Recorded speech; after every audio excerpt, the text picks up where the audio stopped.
Hello दर्शक बंधु आपण मानक नमस्कार।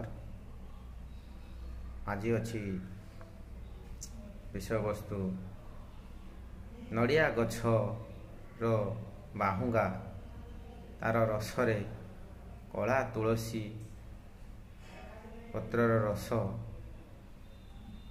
मतलब दु तीन चामच नड़िया बाहुंगा रस 2-3 चामच कला तुलसी रस को एकत्र करिबो मिसेइबो। मिसेला परे जो सर्प कामुड़ुथिबा बा सर्प दंशन करथिबा रोगी को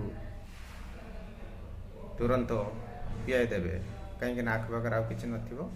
नड़िया बाहुंगा समस्त घरे रही कला तुलसी समस्त घर भी थी बाड़ी बगीचा तेणु सब आणिकी एकत्र कर छेचिदेव। छेचिदेला रोगी को साथे साथे पियाई दब तुरंत उपशम मिल। तापर हॉस्पिटल नहीं जाई ट्रीटमेंट करें।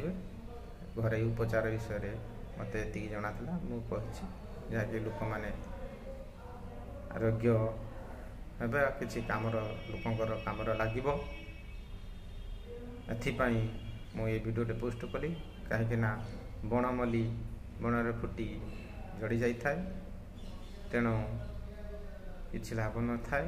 जदि किसी लोकों कम लगी थाए ताने भगवान पाखे मो कृतज्ञता